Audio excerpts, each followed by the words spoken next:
Bismillahirrahmanirrahim. I would like to welcome all of you with the Islamic greetings. Assalamu alaikum. Today we are going to start the 25th chapter of biology of class second year. The name of the chapter is ecosystem.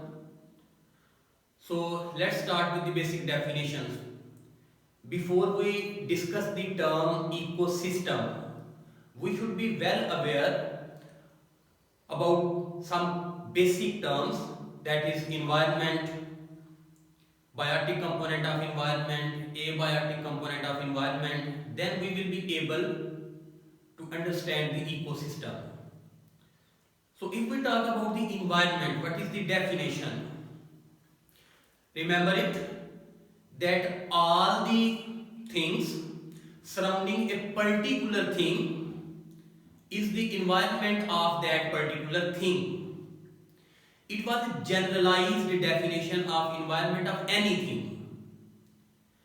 If we specifically define the environment for living things, how we can define it?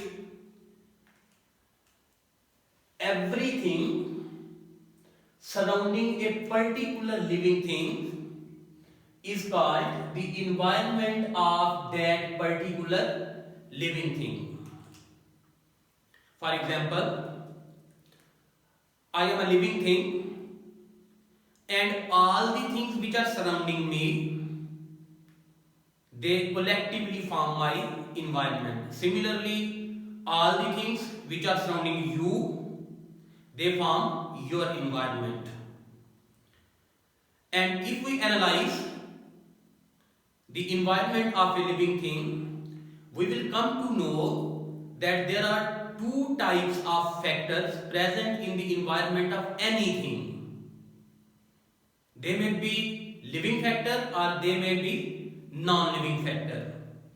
So if we are asked about the component of environment, we will say there are two main components of environment. They may be biotic components or they may be abiotic component.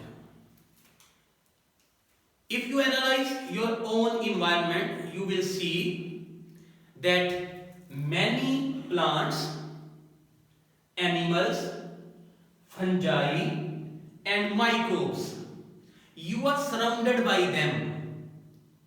So these components of your environment are called the biotic component or biotic factor of your environment. So what are the biotic components? The living components of environment are called biotic factors or biotic components. Example we have already discussed. They may be plants, they may be animals, they may be fungi or they may be microbes or any other living thing.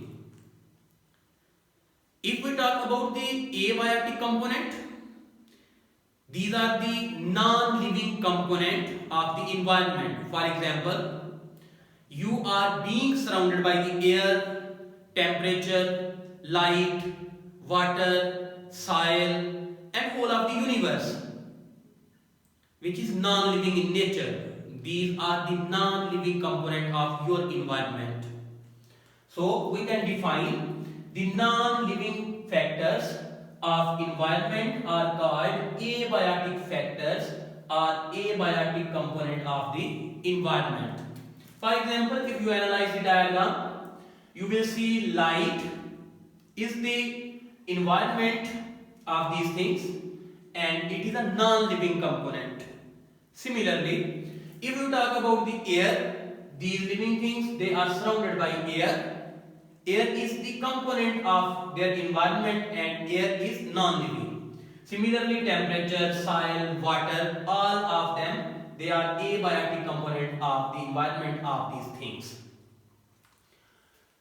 After having some understanding about the environment, biotic component and abiotic component, now we will be in a position to learn about the term ecosystem. Remember one thing, the word ecosystem is composed of two basic words. The word eco and the second word is system. The word eco comes from Greek word. The original Greek word was oikos, which means family, household. And the other word was system. How we can define system? A collection of related parts that function as a unit. If different components are present and they are behaving like a unit, then all of these components are collectively known as a system. So, on the basis of the meaning of these two words, we can define the term ecosystem as the natural part of the environment where the living component of the environment and the non-living component of environment interact with each other. Listen again. It is a natural part of environment where living component of the environment and non-living component of the environment, they exchange material with each other. This particular natural part of environment is known as ecosystem. If we talk about the ecology, remember the term ecology was first coined in 1866 by Ernest Haeckel, who was a German zoologist. He used the term ecologic. He did not use the term ecology. The term ecology, we are using it today. But the Ernest Haeckel, he used the word ecologic and he defined it as the study of relationship of animals in relation to their environment. We should be very well aware about the literature, that how is it written. Remember one thing, whenever we are quoting a person and something is written in bracket, it indicates that the word which are enclosed in the bracket, they are not used by that particular person. Instead, we are interpreting by using these words. It means when Ernest Haeckel said, or he defined the ecology, he said study of relationship of animals particularly in relation to their environment. He did not use the word organism. But now we are using nowadays the word organism, and we argue that the word animals should be replaced with the word organism. So the definition of ecologic, which we understand, should be the study of relationship of organisms in relation to their environment. And if we talk about the modern definition of ecology, which is being used nowadays in modern biology, it is the branch of biology in which we study the interaction among organisms and with their environment also. It means in ecology we will be studying the two types of interaction: the interaction of organism with other organisms and the interaction of organisms with their environment. So after the definition of ecology, we will be well aware about the population. So what would be the definition of population? The number of the individual of the same species. Remember, I have used two conditions. The first condition is the number and the second condition is the species. The number of the individual of a single species. I have mentioned two conditions. Living together at the same time, at the same place.